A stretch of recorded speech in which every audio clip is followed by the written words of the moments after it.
Olá, nós estamos de volta e nesse nosso vídeo nós vamos falar um pouco sobre a relação de emprego.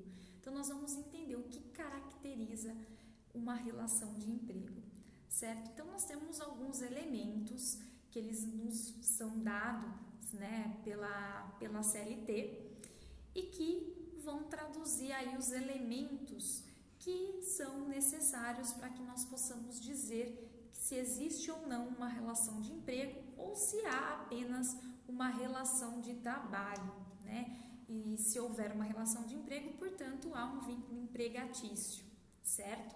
Então, para começar, nós temos alguns elementos.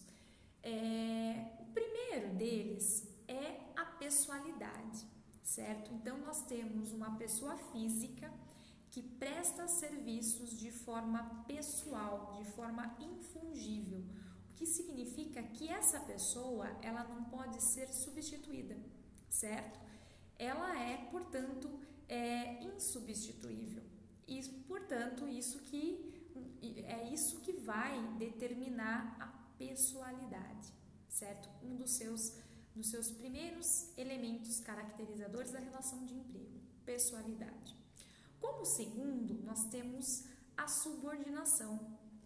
Esse trabalho, ele ocorre de forma com uma dependência, certo? Não há autonomia por parte do empregado. A autonomia, ela fica com a empresa. O empregado, ele vai estar ali sujeito ao poder de direção do empregador.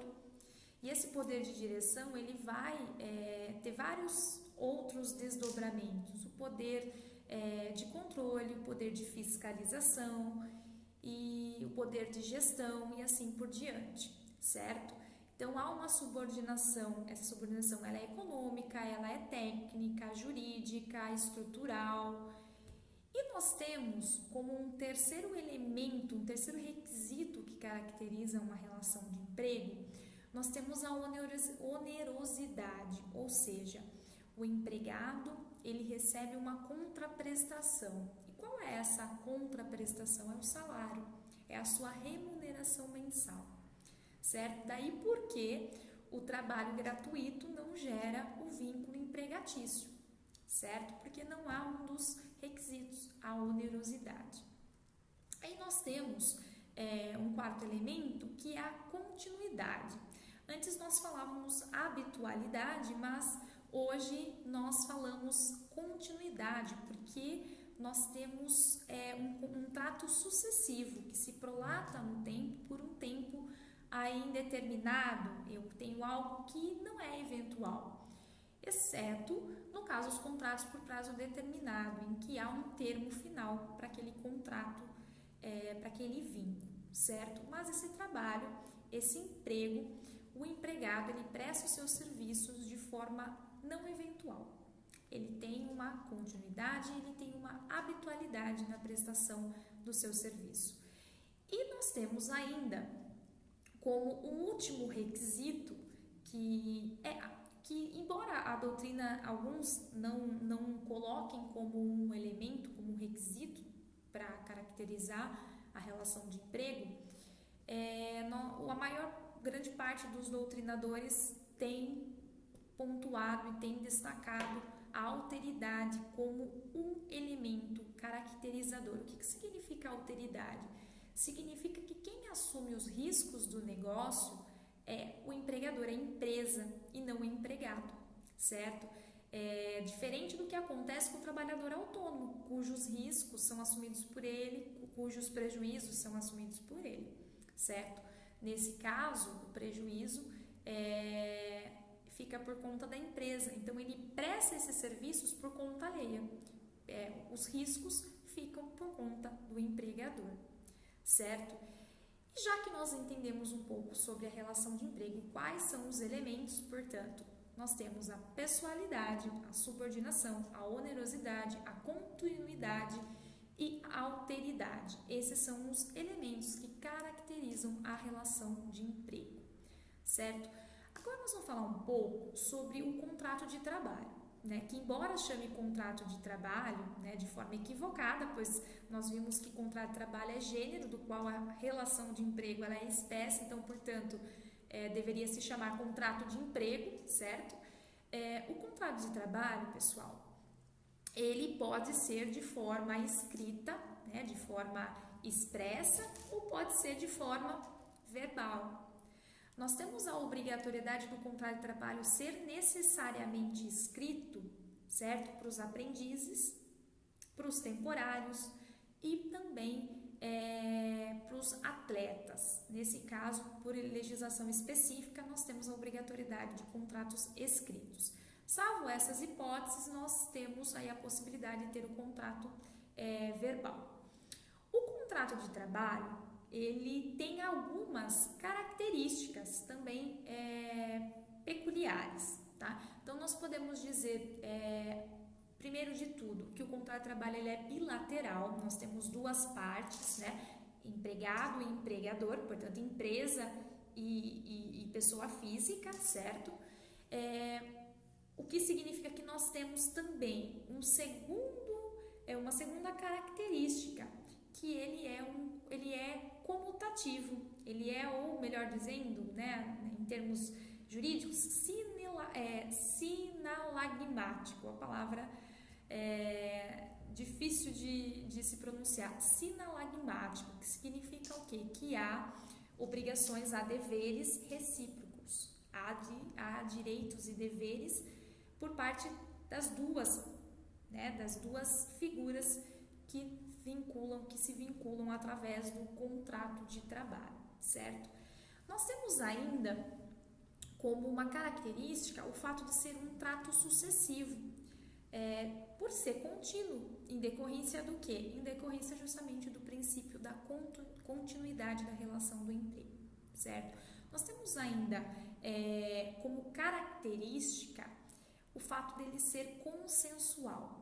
Há um acordo de vontades, né? Há um consenso quando ocorre o pacto laboral, quando ocorre o contrato de trabalho. E nós temos ainda como última característica ele ser oneroso, uma vez que prevê o pagamento. Então, de um lado há a prestação de um serviço subordinado e de outro lado há o pagamento da remuneração, em contraprestação a esse serviço que é prestado de forma subordinada. Para nós podermos finalizar esse assunto, é sempre bom a gente pontuar o seguinte: nós falamos nos vídeos, nós falamos no primeiro vídeo sobre a questão do direito do trabalho e os princípios, nós falamos da importância dos princípios da razoabilidade e da boa-fé. Então, nós temos um artigo no Código Civil que diz que os contratantes são obrigados a observar, desde a conclusão do contrato até a conclusão do contrato, o princípio da boa-fé, certo? Isso também se estende à relação de trabalho, à relação de emprego aqui nesse caso em específico. Então, na relação de emprego, tanto empresa, empregador quanto empregado, eles devem respeitar o princípio da boa-fé. Em alguns casos, pode ocorrer a violação dessa boa-fé. Exemplo, quando há justa causa por parte do empregado, isso é uma forma de violação da boa-fé. E nós temos a hipótese que essa violação da boa-fé, ela pode se dar em momento anterior ao contrato de trabalho, durante o contrato de trabalho ou após o contrato de trabalho, certo? Então, nós temos como um exemplo de violação da boa-fé pré-contratual, quando a empresa ela pega todos os documentos, o funcionário ele faz o exame admissional e simplesmente como se ele efetivamente fosse iniciar no dia seguinte, e aí no dia seguinte ele não consegue iniciar esse trabalho, né? Nós temos jurisprudência reconhecendo que nesse caso há violação da boa-fé e, portanto, há o dever de responsabilizar por parte da empresa. Nós temos uma segunda situação ainda, que é a violação da boa-fé durante o contrato de trabalho, né?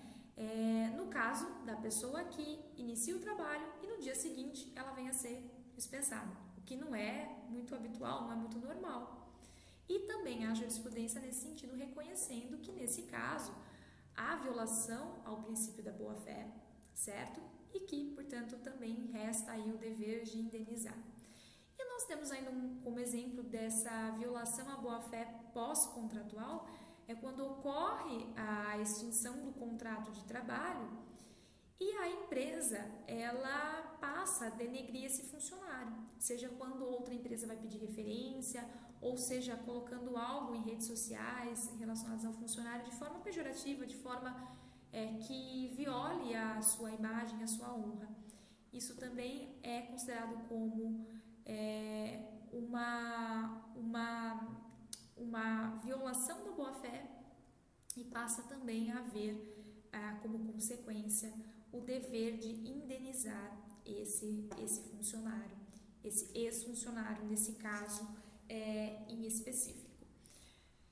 E o que nós tínhamos para falar em relação ao contrato de trabalho, nós vamos ficar por aqui, mas no nosso próximo vídeo nós vamos falar um pouco sobre outros assuntos relacionados à legislação do trabalho e conhecer o que é o teletrabalho também. Eu te espero no nosso próximo vídeo e até mais.